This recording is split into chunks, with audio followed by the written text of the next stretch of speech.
put in arm candy too. Eye candy and arm candy. All right, ladies and Vladislav, what is eye candy? What is arm candy? What do you think? Candy? Yeah. I think eye candy is something that is like good to look at. That's what? It's something that is pretty and you can look at it and it's nice. Okay. Good. Yeah. All right. Very good. That's right. It's eye candy. It's pretty to look at. And how about the rest of you? Anyone else? What is arm candy? Arm I've candy. never heard this phrase in my life. Really? Yeah. Arm candy. I'm arm expecting a sports reference to come up here, mate. No. Arm candy. What's arm candy? Arm candy. It is. I think. Wait. It is I want one of the ladies to answer. What's arm candy? Okay, well, go ahead, Andre. Looks like you have the floor. Vladislav, I beg your pardon.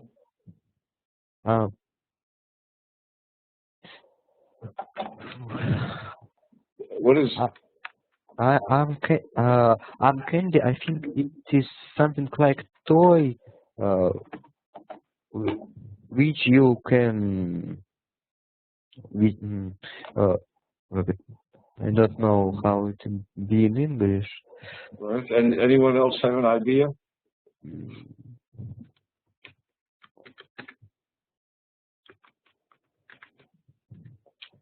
Well, it's like eye candy, but you know the way when a gentleman escorts a woman, he will have her on his arm, and arm candy is like eye candy.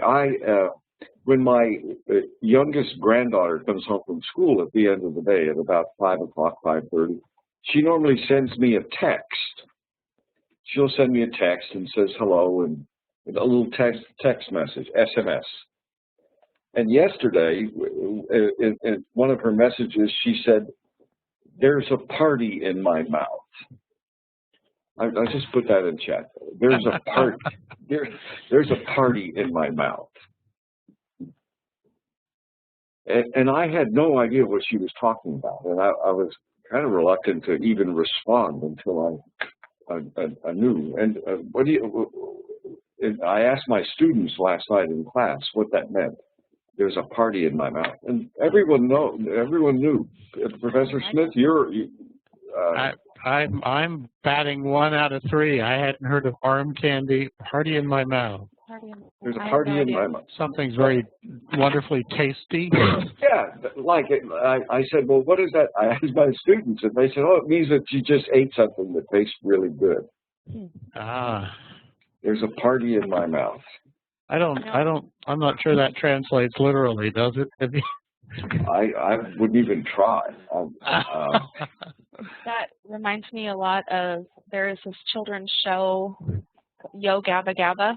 It's this ridiculous children's show, but kids seem to love it in the United States. These big, giant puppet creatures, and they sing a song called "There's a Party in My Tummy," like a party in my stomach, and it's sort of supposed to encourage kids to eat new foods and especially to eat fruits and vegetables. And so the reason I thought of that is because when we first moved here to Finland, I had to sing that song to my son every time. Every time we go someplace to get him to try something different. And like pickled herring. Well, I say carrot. Food. Yeah, carrot in your tummy, and I'd have to sing the song about how there's a party. Yo Gabba Gabba. Oh, it's awful. Okay, let's hear it. The party in my tummy song. Yeah. Oh gosh, there's a party in my tummy, so yummy, yummy, and it continues along those. You don't want to know. Yeah, well, I wanted a taste of it. Yeah. Oh, so to speak. Yeah.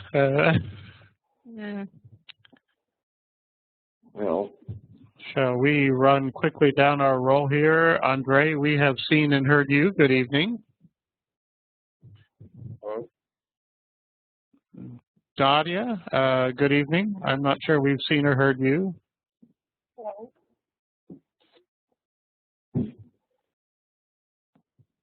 Ekaterina, Kate, are you with us? Good evening. Good evening. Nastya, good evening. Are you with us? Yes, good morning. Good morning. Thank you. Saleh, I saw you. Good Good morning, evening. Jay. Good morning. And Vladislav, you've been on camera. Good evening. Good evening. Well, we are going to start off by turning this over to Professor Lero, in part because he had a birthday earlier this week. He is what we would call in English a March baby. Okay, for my birthday too. And who does? My birthday was at 1st of March. Ah, The and first of March. I believe that's Professor Lero's birthday, right? It is, Vladislav. Same birthday. You and I share the same birthday. You and I share the same birthday. Well, happy birthday to you, Vladislav. I got to. We're gonna let our March baby tell us a little bit about phrases involving the month of March. I didn't upload it. Do you have an uploadable version of that, Prof. Smith? We may just have to create it on a whiteboard. Let's see. I can't even remember all of them. Carly's skills are way ahead, I believe, here. Oh, Is that you on the whiteboard, Carly? no, somebody else opened the whiteboard. It was me, but I didn't have anything put on it. Just a minute. We need to Work on it in the background. Okay. You got it, Carly?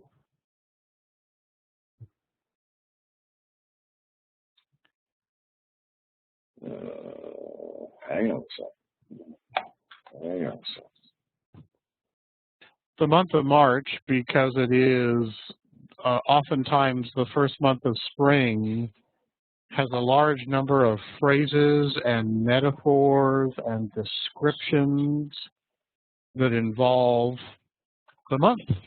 So we thought we would start off this morning with some of that language to help us all get ready for spring. Now, I checked the weather in Omsk today, and spring had not arrived. How do our Omsk students feel about the weather? Is it still winter out there? Somebody's got it. Who's got that? Oh, thank you, whoever put that in. Who's writing in red? Carly, that's got to be you. Where are the Ides of March? Oh, good. Good. All right. Professor Lero. All right, ladies and gentlemen. The first phrase that we associate with March is that March comes in like a lion and out like a lamb. In like a lion and out like a lamb. Now, don't look this up on Google or anywhere. Let's see if we can make sense out of that. Daria, good morning to you. Good morning. Daria, what does this mean? March comes in like a lion and out like a lamb. I have no idea. Okay, well, you want to guess? What about a lion and a lamb? March comes in like a lion and out like a lamb. Kate, what do you think? I don't know. When someone comes in like a lion and out like a lamb. Nastya, what's the difference between a lion and a lamb? Lion is predator. Yeah. And lamb, it's an animal. Mm-hmm. And so, but March comes in like a lion, out like a lamb. Andre? I hear somebody looking this up on Google. I don't want any Google answers. Me. Andre, what does this mean? Well, lamb is a prey and lion is a predator, so I think that March comes quickly, maybe, Mm-hmm. and it doesn't want to go away. Well, if a lion were to enter our classroom, the lion would storm in with very aggressively and very with a lot of noise and that kind of thing. And a lamb is very gentle and quiet and peaceful. And this here in this expression, we're talking about the weather. Because the beginning of the March, we notice difference between spring and this means winter. that at the beginning of March, it's the weather is very blustery and aggressive and But by the time the end of March comes, the weather is like a lamb. It's very gentle. March comes in like a lion and out like a lamb. So tell your parents that and see if they can figure out what this means. We're talking about the weather. We're talking about the weather. By the way, Joe, I put the pictures up too, so Oh. sorry with you. I have a picture of your pineapple upside down cake, the Whoa. March hare, and the lion in the. Oh, good for you. Got Joe, the host. Post Joe. That's okay. Let's see.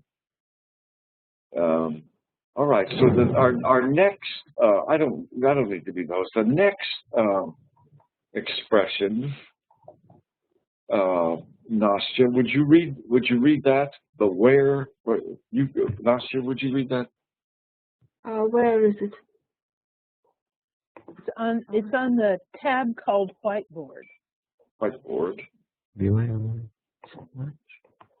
So that's the problem. If you're not the presenter, then you have to tell people which tab to look at. Beware the Ides of March. Yeah. Where are the Ides of March? What What does does that mean? Huh? How can I translate Ides? I don't know this word. Mm-hmm. Okay. Does anyone know what this means? Beware the Ides of March. Has anyone ever? Old word, right? It's a Latin word. It's a Latin word. And it's a Latin word. Has anyone studied Latin ever? No. Huh? Who said yes? Who said I yes? studied Japanese. Yeah. So do you remember how the Roman calendar worked in the first century? Anyone? And in Let's fact, see. March was the first month of the calendar at that point. That's right. March was the first month of the calendar. And the Ides of March, I don't remember. We had, Professor Smith, this is something you would be good at. The 15th, it was usually the midpoint. It's the midpoint. But what are some of the other, was there nones? Oh. So that's part of the liturgical hours. Oh, I that's think hours. The Liturgical one that hours. you're looking for is calends. There's Calends? Ides and calends. Calends was the beginning of the month, and Ides was the middle. Okay, the Ides of March. And we commonly, I think in common usage, we associate the Ides of March with the 15th of March. March 15 is the Ides of March. So why would you beware осторожно, beware the Ides of March? Anyone? Does anybody recognize where this is from? Mm-hmm. All right, let's see. I've already asked if we studied some Latin. history majors. We need history majors. We need we need a Shakespearean scholar. Anyone ever studied the plays of Shakespeare? Yes, we read, but I don't remember that. Okay, all right. Maybe it's about love. Maybe it's about love. About love. Well, no, it's about death. No, it's about death. I think this is a line from Julius Caesar. Shakespearean play. Caesar, and the soothsayer, the fortune teller, warned Julius Caesar, "Beware the Ides of March." And the Ides of March, of course, is when Brutus and the other senators killed Julius Caesar. Beware the Ides of March. And so this phrase, it's a very simple phrase, but it's full of meaning, and it's a warning. It's a warning. You can say this: beware the Ides of March. It's a warning. Is it a warning of betrayal? Is it a warning? It's a warning of betrayal or something very seriously bad that will happen. All right. And the next phrase, who hasn't read yet? Anyone?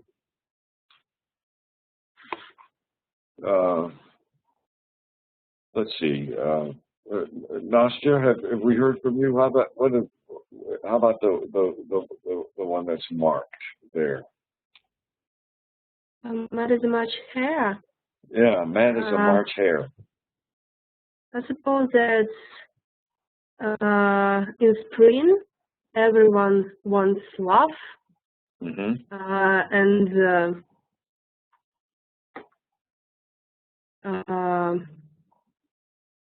you try to find it. And, all right, I'm gonna change the whiteboard. Okay, do you see? There's a cartoon up there. It's titled the March Hare. Do you see it? The tab, the March Hare. Anyone recognize this? It's Alice. Alice, yeah. So who is at the table here? We have Alice on the left. Here we have Alice right here. And who is this on? Who is this?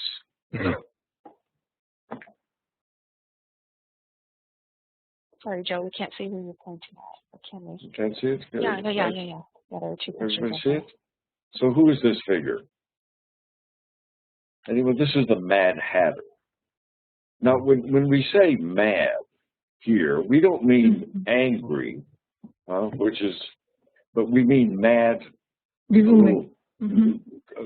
little crazy, a little insane. So we have the Mad Hatter, and I don't remember who this little character is here. Anyone? Professor Smith or Marston, can you help with that? I don't know. Don't know. No, either. Here's our hero. The March Hare. Mad as a March Hare. Mad as a March Hare. A hare is a rabbit, a big rabbit, a male actually. Mad as a March Hare. And I guess, and we mean when you say that someone is very, very crazy. Very and in crazy. March is the breeding season. And hares have a way of calling attention to themselves while they're looking for mates. And they do crazy things. Right. Okay, pretty good. So we have Alice and the March Hare. I'm going back to the whiteboard here to the next entry. Notice how much we have. There's not much good about this. All of the expressions that deal with March are a little negative. So the next one, the next expression down here is March Madness.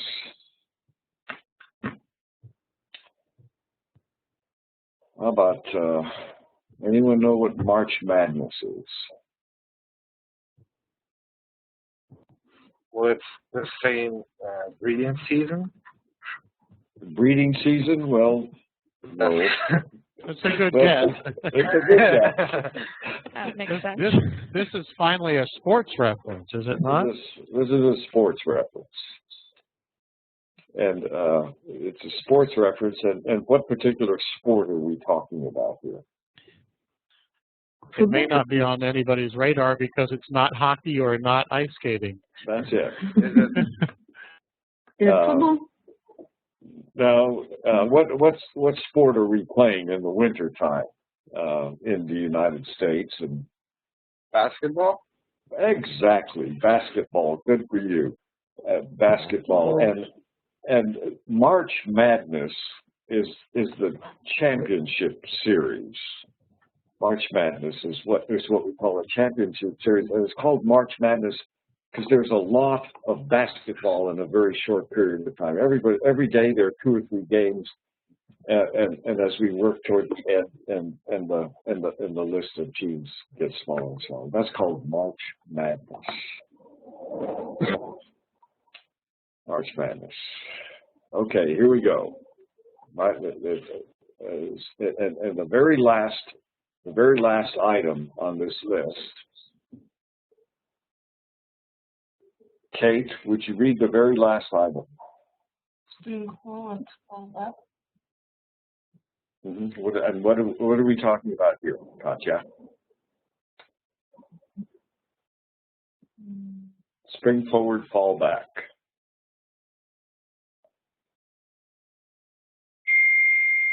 Spring forward, fall back. Anyone have an idea? Well, spring and fall are seasons. Right.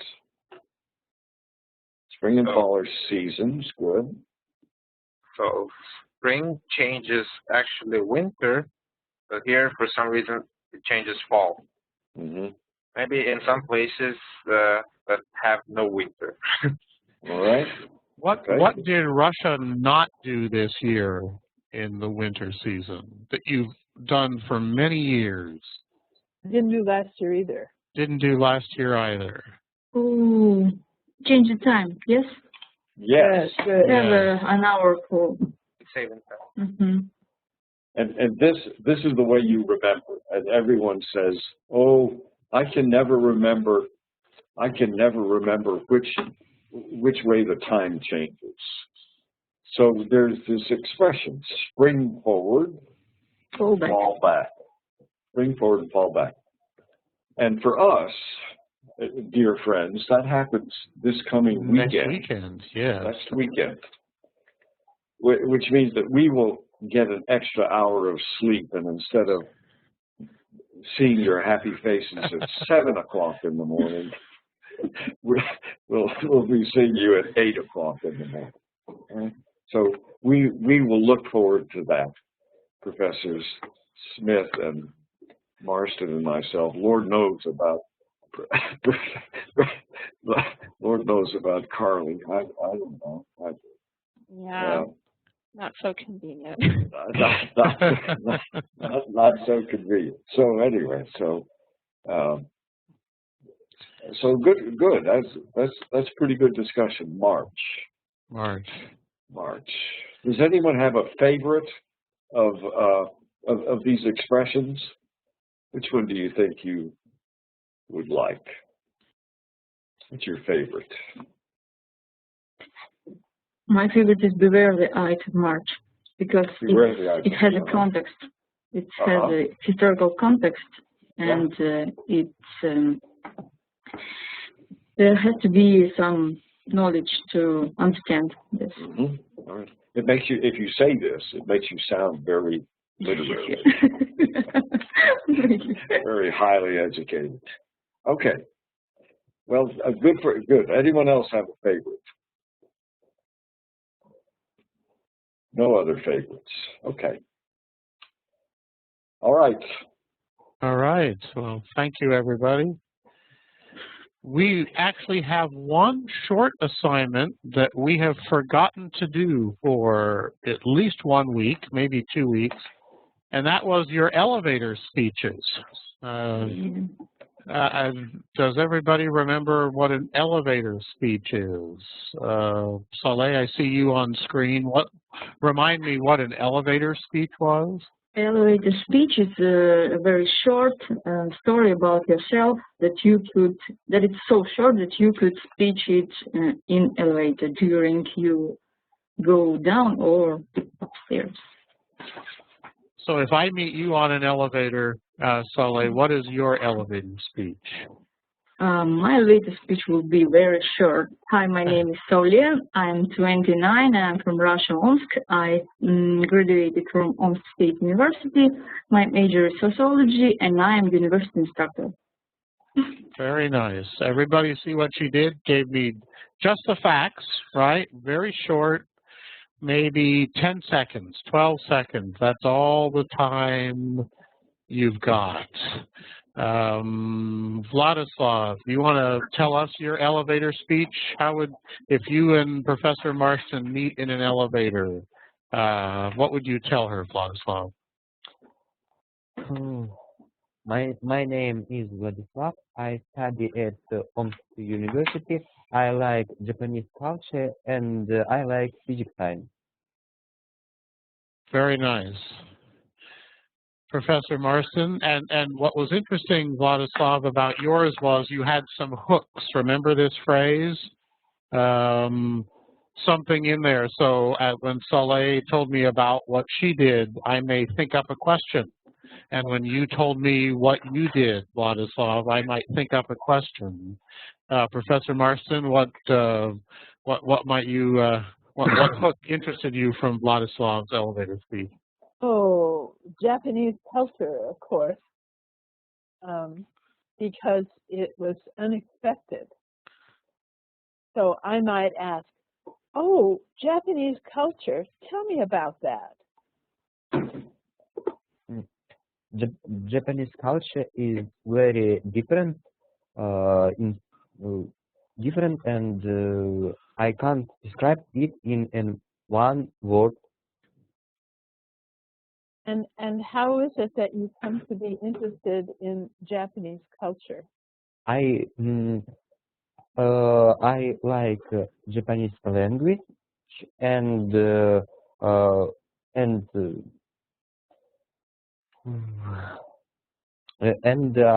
I would like to visit Japan again. Ah, so you visited Japan already? Yeah, yes, I have visited Japan and I very like it. And so, what cities did you visit in Japan? I visited Tokyo and Osaka. It is I arrived to Tokyo, but I live and study at Osaka city. Ah, Osaka. Quite often, Yes. English speakers will say Osaka. So Now, it's glad to have a more balance. What a nice dialogue, right? Did you notice that Vladislav gave his elevator speech and Professor Marston had question, he had answer. She had question, he had answer, and it flowed very smoothly. And so it all started with that hook that Vladislav used that said, I'm interested in Japanese culture, and I knew that would interest Professor Marston. That's why I thought she might help us this morning with that one. Nastya, what would your elevator speech be if we meet on the elevator? Tell me about yourself. My name is Nastya. I'm 17 years old. and I'm the first-year student in Omsk State University. I will be a programmer, but despite of that, I'm really into reading books. Ah, very nice. What kind of programmer will you be? Do you know? No, exactly. It's just we will be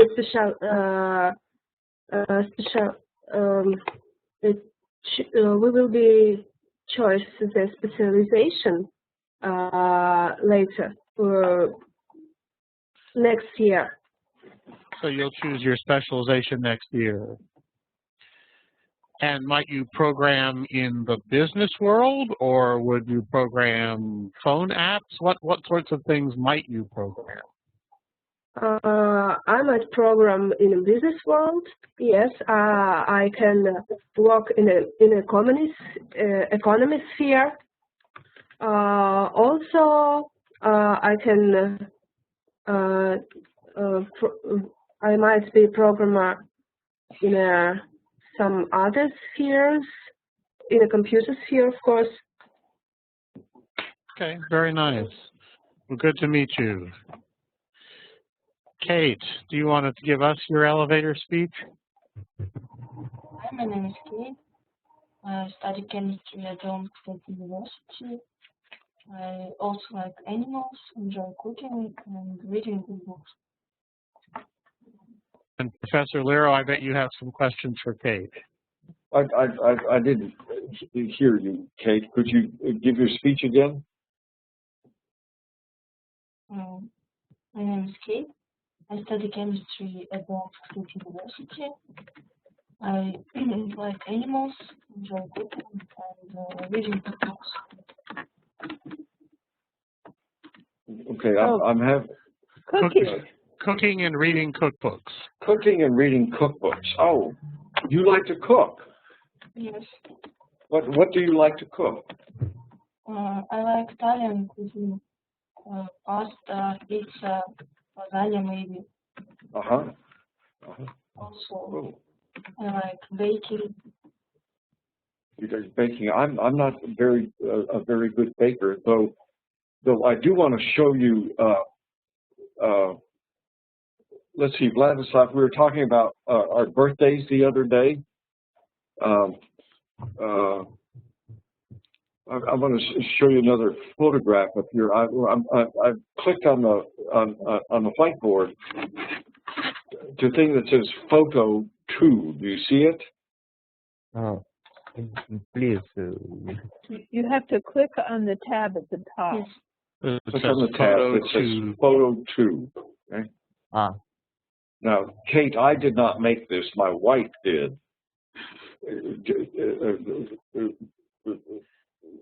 What do you see here? I think it is pineapple. Pineapple, yeah, pineapple. With and in the middle, with jam. With what? With jam. No jam. No jam. Kate, what's in the like jam? Like jam. What's in the? What? Anyone know what this is? Anyone? Kate, what do you think? I think it's some kind of cereal, maybe. Listen, this is my favorite cake. My wife. This is my birthday cake. Vladislav, this is what my wife made me for my birthday. So I hope that you're properly envious because it's really good. And she made it on Sunday, and there's one piece left. And when we finish this class, I'm going to go eat that. I'm going to go eat that piece. For breakfast? For breakfast, yes. It's just his birthday. Of course he can. My birthday. This is called a pineapple upside down cake. A pineapple upside down cake. Upside down cake. And the way you make it, Kate, is in the pan. You put the pineapple and then cherries in the middle of the pineapple. These are cherries, sweet cherries. Oh, they're so good. And then you put brown sugar on top. Brown sugar, and then finally the the batter for the cake, and you bake it. And when it's baked, when you take it out of the oven, you turn it upside down, and it falls out of the pan. And this is what it looks like. But it is so good. But I think it is very sweet. So And a lot of sugar, and a lot of sugar. It is not good, I think. Oh my goodness! It's my birthday, and if I want to have sugar, if I want to have sugar on my birthday, I'm going to have sugar.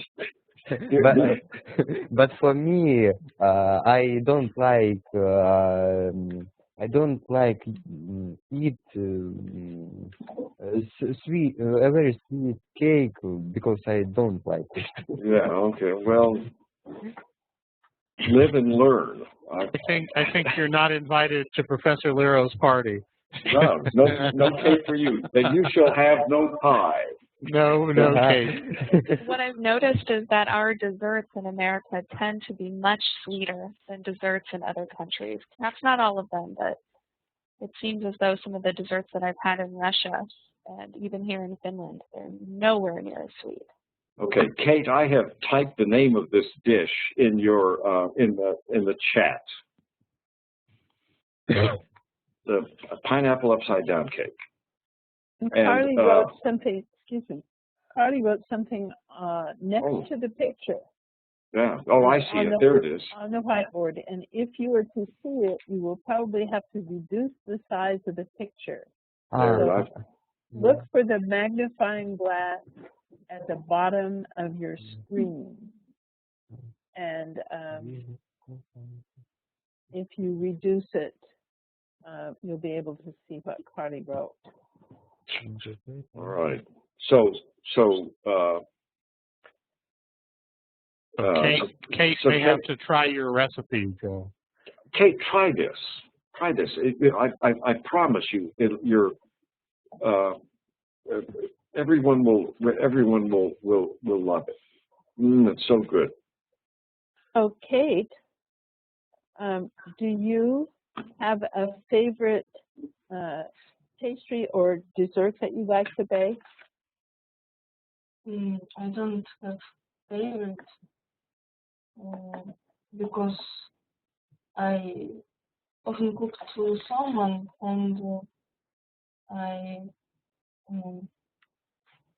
cook something that the person will like. It depends on the person. Oh, this is wonderful. So what is the last thing that you made?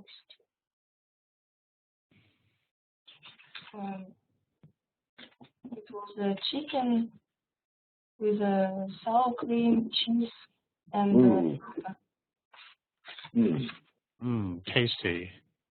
Chicken with sour cream, like a paprikash, maybe something. Okay. Now I'm hungry between pineapple upside down cake and Kate's chicken. Daria, do you want to give us your elevator speech? My name is Daria. I'm 19. I'm studying math and basic in State University. We can't hear you. I'm sorry, we can't hear you. Do you hear me now? That's a little better. Hello, my name is Daria. I'm 19. I'm studying math and IT in State University. I really like to travel, and my hobby is drawing. And where are some places that you have traveled? I've been in Italy, and I've been in France.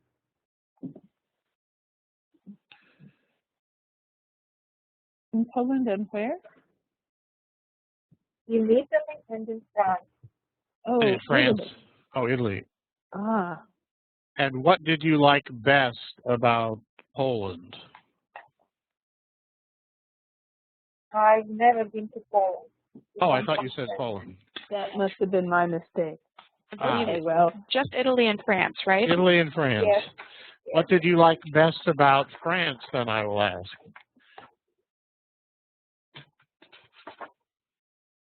I like an atmosphere in Paris.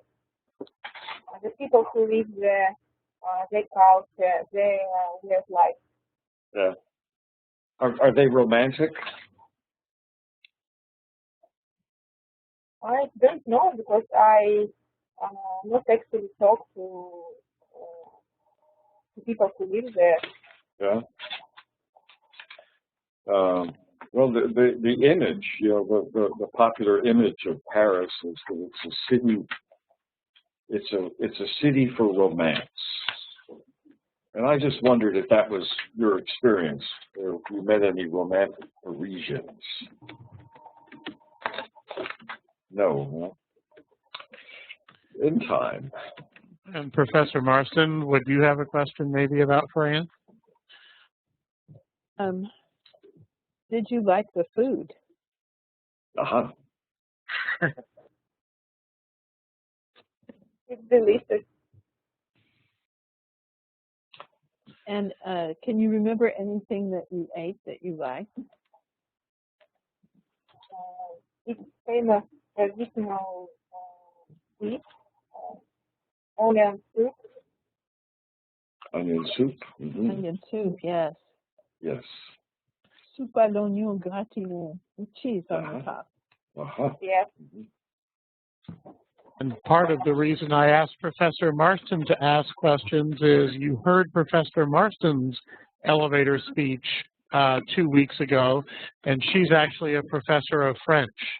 So I thought it was very appropriate to ask Madame Marston to help us today. Andre, what's your elevator speech? We meet in an elevator. Good morning. Tell me about yourself. My name is Andrei. I'm a classmate of Daria Omsk, and so I'll be a programmer too. Actually, I'm already doing some projects. I've released 2 games for Android, and I like it. And so what kind of a project are you currently working on? Right now, I'm trying to make another game, but it's still like in early phase of development. So are you yourself a gamer? Well, a little bit, but I used to play more. Now it's not that interesting anymore. Mm-hmm. Go ahead.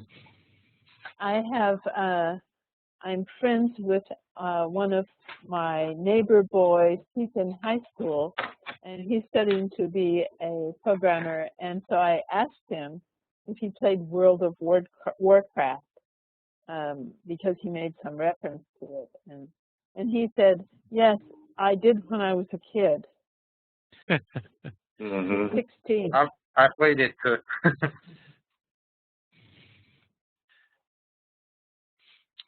Professor Lero, could you make me the presenter, maybe? I will. Let me, here we go. I think you have the power.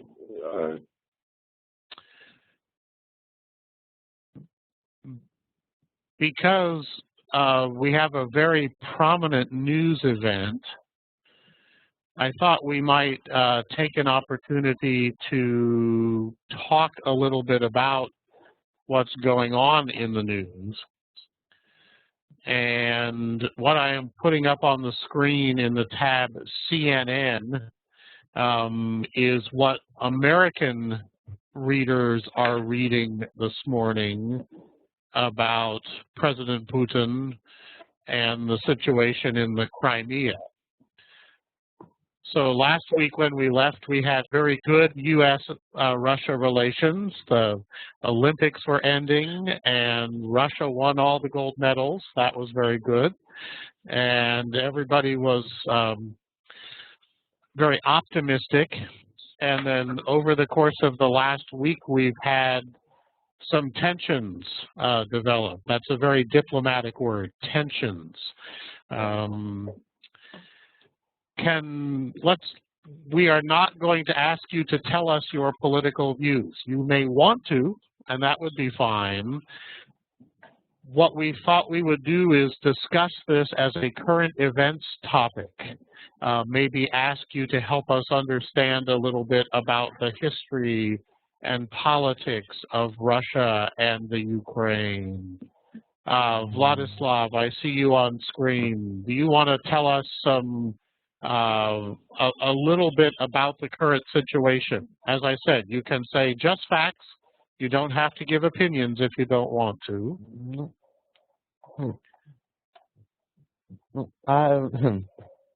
In whole, I'm not very interested in political situation, but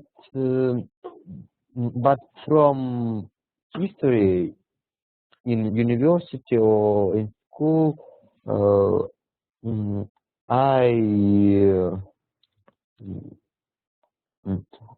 think that is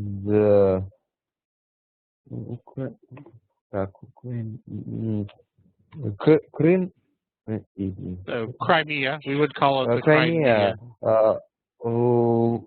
That Crimea is the part of Russia, and before USSR. I think it was the Russian territory, and I heard for a long time, right? Historically. For a long time. And does anybody remember the year it was given to the Ukraine? Andrei, I see you wrote a note. I think it was somewhere in 60s. I'm not sure. 1954, in the 50s, right? So I think Premier Khrushchev was a part of the Russian Soviet Federated Socialist Republic, and it went to the Ukrainian Republic. He was Ukrainian. He was Ukrainian. Yes, of course. Andrei, would you have some other context or views you can help us with? Well, my guess is that we could get what do you call it in English? Crimea, whatever. Crimea, Crimea. Well, we could get it back in 90s, I guess, when there was perestroika, but for some reason I think that our president could just ask for Ukraine to return it, and they would no doubt return it because all they wanted was some independence. That's my opinion of it. And would you say that the population in the Crimea, Andrei, is it very Russian or very Ukrainian? Yeah, I heard it's very Russian, and they support Russia, and they want to join Russia. Very nice. Saleh, what are the views of the Ukrainians? How do you think the Ukrainians view the Crimea and this situation? The point is we have two sources of information. The internet, when Ukrainians don't want to be the part of Russia, and all the Russians don't want to start war. And we have television, official TV channels, when every news program told us that Ukrainians want to be a part of Russia, especially Crimea, and there is no one opinion in Russia. And I think we don't know all the truth from Ukraine. And but I just want to say that people in Russia and official opinion of Russian government are different. Opinion of people and of government. And the only thing that I don't want to is to start a war in one country between different parts of this country. But there will be,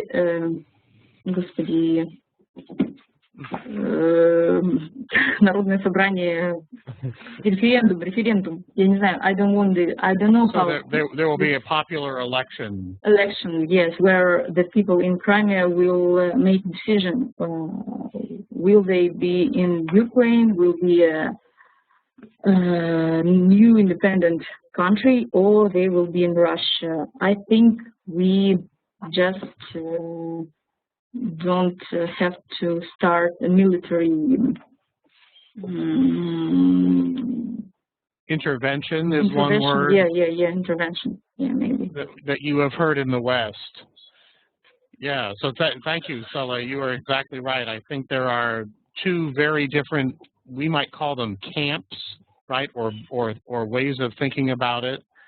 And in Russia, we hear about the ties between Russia and the Ukraine, and Russia and long historical ties to the Crimea. Yes. Can I say that it's brotherly peoples?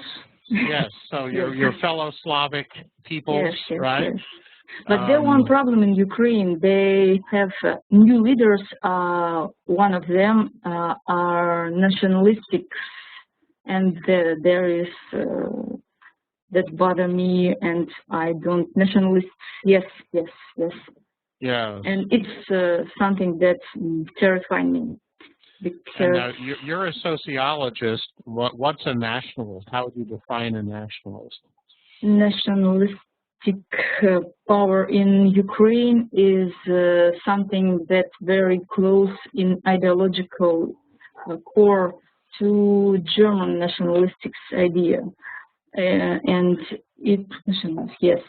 it's called Banderovs, I guess, Banderovцы in Russia. And these forces were too close in the World War II to German forces, to fascists, and this might be a problem. I think there is no leader at all, and Ukrainian people just want to join some who wants to lead, but not who deserves. And I think that's a problem. Yeah. And it's very unclear who the leaders in the Ukraine are. There is no hero. Yeah, we might call it a confused or unclear political situation in Kiev. And Yanukovych, of course, is not a leader too. And I just want to make a difference in that we don't support Yanukovych too, because he's not the force that even Russia government support. It's just a man who lost everything. Everything, I guess. No. Today. Yes, and so a very, very difficult situation. Nastya, have you been following this situation? Frankly speaking, I can say just that I've heard that the reason why it is happening now, is that some 3 areas in the Ukraine wanted to be a part of Europe United Europe, or the European Union, we would say. And they made insurrection. An insurrection or a revolt. And Ukrainian government, they fight with them.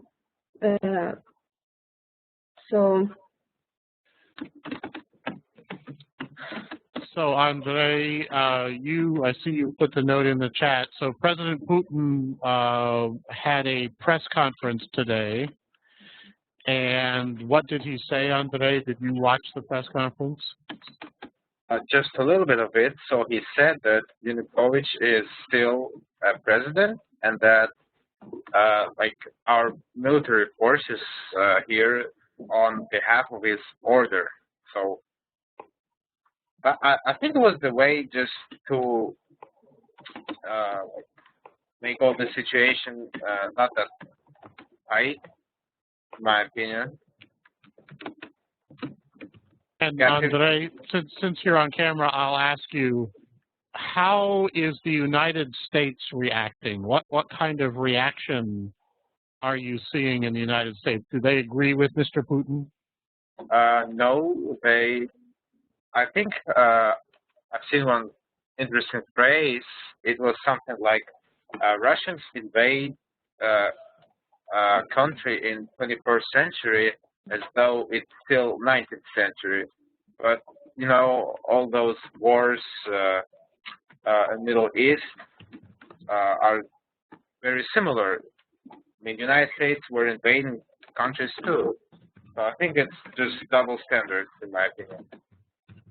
And this was go ahead, Joe. I was going to say, and that surprises you, Andre. What? No, that doesn't surprise me. A politician with a double standard? Oh. Yeah. Normal. And this was the phrase that was picked up from Putin's press conference, that we Americans have a double standard.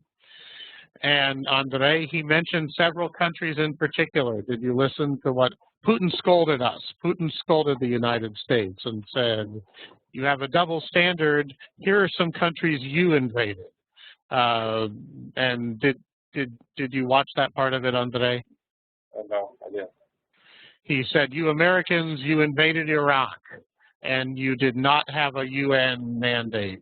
And you Americans, you invaded Libya, and you did not have a UN mandate. And therefore, you Americans are hypocrites, right? You have a double standard.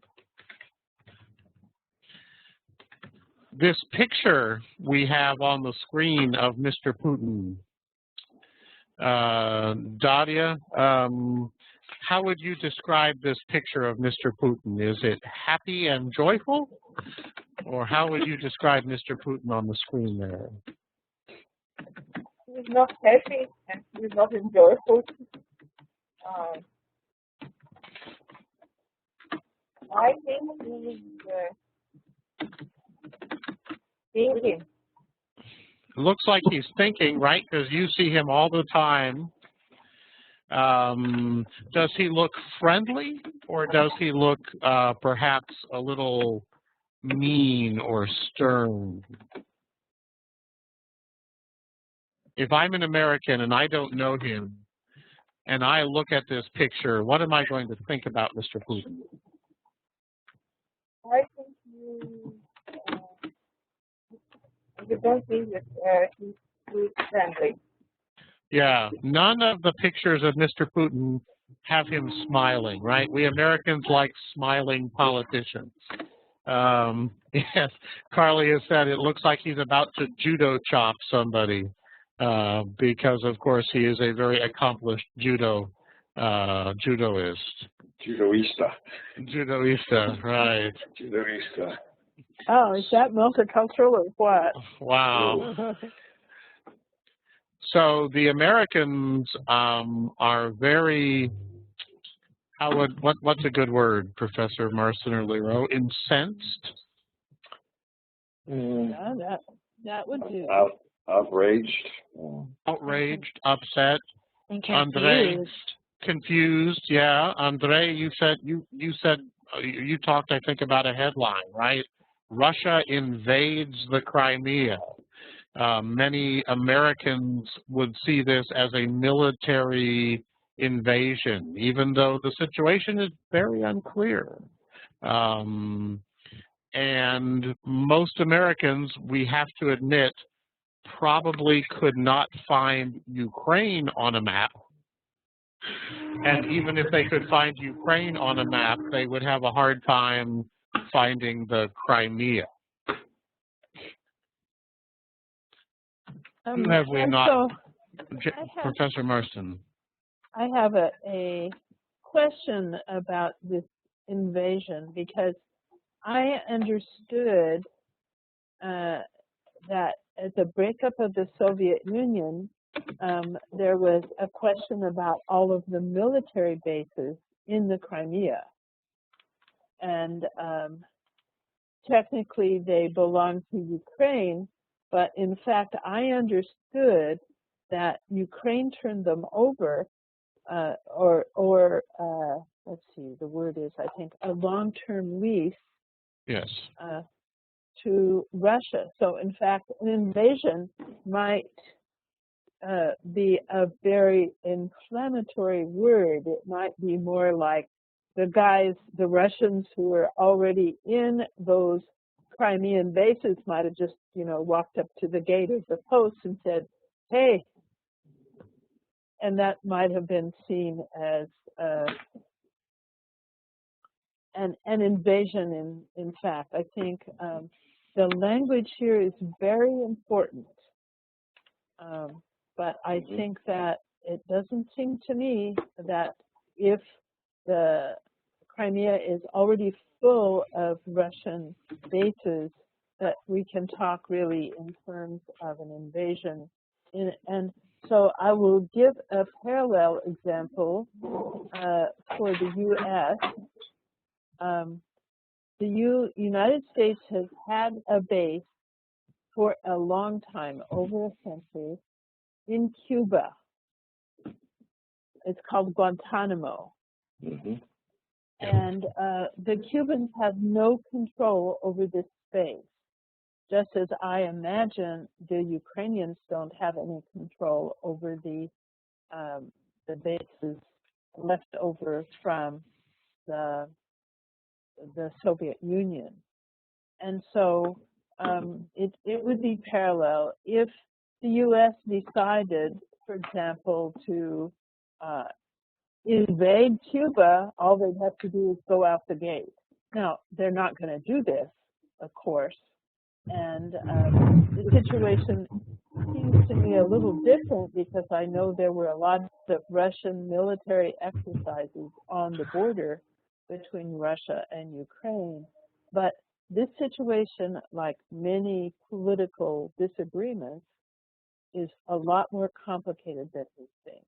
Mm-hmm. And I wish I had more information, but it's hard to get unbiased information. Andrei, I'm going to pick on you. Can you tell us about the Russian bases in the Crimea, or do you know anything about that area, Andrei? No, I don't. Can anybody help us? Does anybody?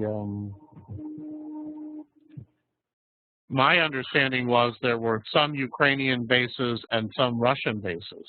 Is that probably a good statement? There is definitely one Russian base. I'm not sure about the rest. And I don't know the name of the base, but it's where the Black Sea Fleet used to be based, right? Sevastopol. Right. It's in Sevastopol, right? Not Simferopol. I have a question. I'm going to shift gears just a little bit, and this is a question for the Russians. We say Krymu, right? Do we say na Ukraine or Ukraine? It's a very, very good question, and there are many arguments on this. I prefer na Ukraine. No, Ukraine. Because historically, Ukraine was always at the border of the country. And so when we are talking about borders, we say it's not.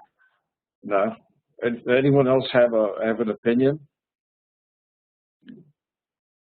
Professor Marston, we have two prepositions in Russian that talk about location, but in historical linguistics have very specific reasons for which one you choose for a given place name. And Ukraine is Professor Soule. What's your opinion? Do you ask me? Are you asking me? Yeah, I'm agree with Vlad. Yes, Vlad told that now Ukraine. No, Andrei told, yes. I agree because there is a rule in the Russian language, linguistic, and we have to we don't have to change it because of political correction, and we don't have to. We have two prepositions on, на и с. If we say с чего-нибудь, с from something, спускаться, например, с горы, то мы говорим на. So we say на. It's connection between s and na. If we said is from, yes. So we say в, да. Is, в, с, на. Поэтому that's why it's universal. It's common rule, so we have to keep it. I think now. You Russians, listen. It's also a problem in English because we used to say the Ukraine, but now the tendency is to say Ukraine. Excuse me, I'm in work. I have to go forward a minute. Excuse me. Okay, all right. So anyone else? So far we have now Ukraine. Anyone else? Nastya, Vlad, Katya, Daria. What do you think? Are we? I use na Ukrainian because it is a rule. I read this rule in a book which name is an interesting Russian language, but now I can't find book. If you hear someone, Russians prefer na, Ukrainians prefer v. If you hear someone, okay, well. And as Professor, I think Marston said, or possibly Professor Lero, the language is very important here. So if you look at this CNN page that I have on the screen, what does it say? Let's talk a little bit about the language that we see. Kate, can you read that headline for us, Kate? Putin, Russia has the right to take all measures. Yeah. And does that language sound forceful to you or peaceful to you, Kate? How does that language sound? Threatening?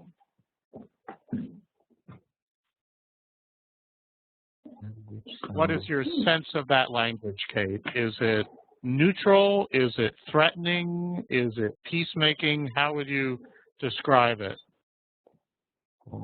I don't know because it's not the center of my attention. Yes. So even if you're not following the story, the language that the Americans are using, right? Putin, right? We don't call him President Putin. We don't call him Russian president. We just give his name, boom. Russia has the right, right? We have the right. It's almost like a bully on the playground. Says military force will be last resort. But if you just read that headline, all the words you see, Kate, are military force. Does that sound threatening to you, Kate, or more neutral? I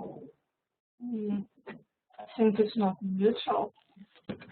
No, it's not neutral. It sounds threatening, and so we have language that is not neutral. Here in the headlines, we have a picture of him that is not neutral. Right there he is with that look, that steely look. And I thought it was sort of funny that the headline up above is for Chicagoland, which is an American television show about what? Does anybody know?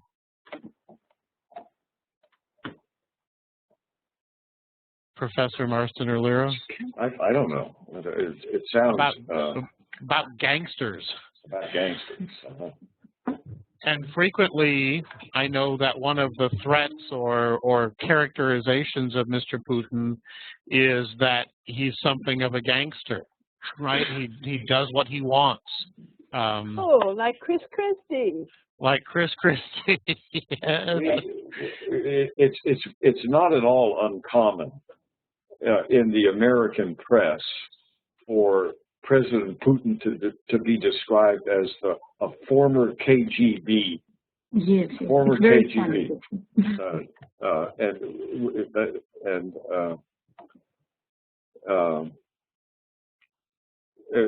we overlooked the fact that George Bush Sr. was former CIA. He was the head of the CIA. And if you'll give me a moment, I'm going to share one more image here with you. And the reaction in the United States is very mixed as well. Some Americans would like that President Obama be more forceful. And others would prefer that President Obama not be more forceful. So I thought we'd share this political cartoon. Is that visible? Yes. Who can help me interpret that? Vladislav? Let's see, Nastya. We haven't called on you. Nastya, can you read this cartoon for us? The things that President Obama is saying. This is gonna cost you boycotting the Paralympics. Yes. Can you help me with the context? Why is Putin in a tank? In this political cartoon, what does it symbolize? It might be connected with Ukraine. Yeah. Because Russian mobilized his army and wants to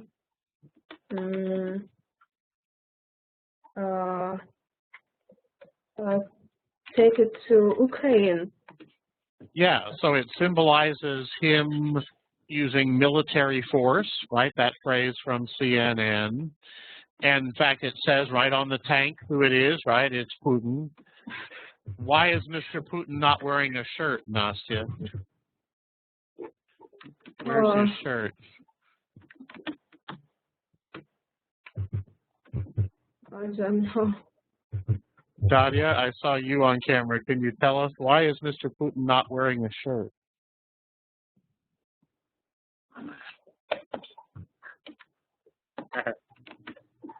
I don't know. Andrei is laughing. Andrei, do you want to tell us? Well, there are many pictures in the internet of Putin being without shirt. The one famous is where he is fishing. So I think it symbolizes that Putin is a man and he is strong and does what he wants to. Exactly. So he's driving the tank. He has no shirt on. Andrei, who has he just run over? It's Obama. Right. He's just run over Obama. And what is the Obama quote referring to? We're going to boycott the Paralympics. After running over, he definitely broke his legs. And that's why he's boycotting the Paralympics. Well, in fact, so... No, it doesn't mean that he's going to really boycott it, but it's just about the situation that's happening right now. Actually, I think they are going to boycott it. I think they announced this morning that our official delegation to the Paralympics is going to pull out. So in response to the invasion, if you want to use that word, of Crimea, the United States is having some confusion as to how we should react. The last time we boycotted Olympics were in 1980, and that was in response to, what, the Russian invasion of Afghanistan. And the Moscow Olympics, yeah. And the Moscow Olympics. And then we boycotting American Los Angeles, Olympics, right, yes. in 1988. So this is what's known in politics as a tit for a tat, right? You know, and so many people in America think Obama has been shown to be weak, that Putin is running all over him, you know, maybe with a tank, maybe without his shirt on, and that we are not responding in ways that are very forceful. And in America, we have a large group of people on the political right who are called hawks, because anytime there's a chance to make war on somebody, they want to do that. So when there was a crisis with Syria, they wanted to invade Syria, and so then what was what, and then now with this interaction in Ukraine, they're all calling to do the same thing and invade, I don't know where, to show some kind of military force there. But the fact is, we've already been in a war for over a decade, and we don't have the resources, even if that were the appropriate thing to do. So maybe we'll make peace some way, simply because we don't have enough military presence to make war. These are my car keys, and I wanted to show you that my very nice. my fob is a ruble, a 1980. It's a silver ruble from the 1980 Olympics, the Moscow Olympics. Were you actually there, Professor Lear? No, I was not. You were boycotting as well? I was boycotting, yeah. Well, this is the #1 news in the United States. So the Olympics are past. And when I showed you the CNN page, that's the news page that many Americans are reading this morning. So we thought we would bring that current events topic to you. We will give you a short assignment to prepare for next week, where we are going to ask you to go to a U.S. news source and look at the language. As we've all said, language is very important here. How you describe what's occurring in the Crimea. Is it an invasion, or is it assistance to friendly peoples? Those are two very different things. And the language you use, military force, and the images of politicians are very important. A very strong Vladimir Putin versus a very weak Barack Obama. So this will be a good topic for you to write about, and we will give you your assignment on Webelong very, very shortly. Very good discussion today. Our topic was not so much cultural description, but it was cultural description in many ways. Thinking about how an event like this is viewed is always a very complex task, and Saleh framed it for us, and we all talked about different ways or different worldviews on this news story. There is a thesis in sociolinguistics called the Sapir-Whorf hypothesis, and this the claim is, the point of the thesis is that the words that we use to describe things affect the way we think about them. And there's been a lot of that in our discussion today, the Sapir-Whorf hypothesis. We've been talking, Professor Smith just said, are we helping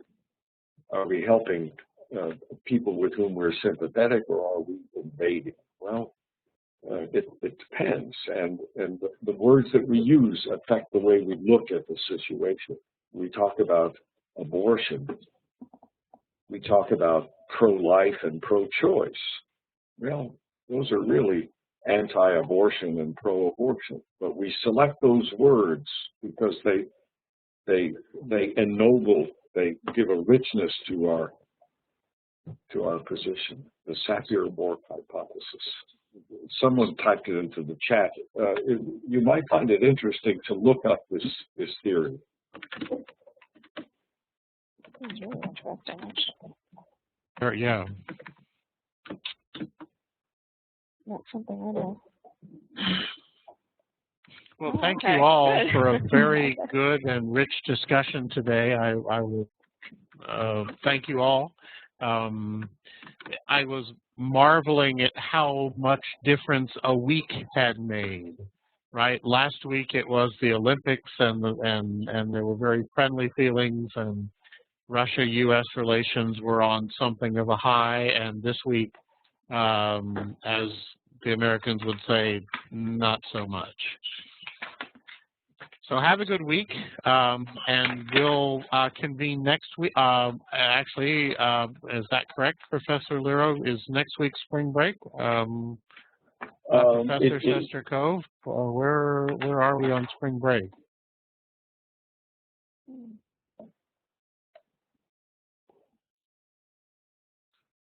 This class will meet. Which week are we taking break?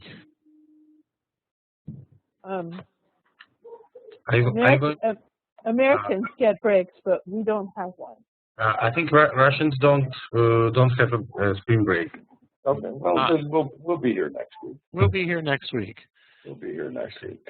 Well, good to talk to you all, and thank you very much for your participation. It was a very good discussion this morning. Thank you.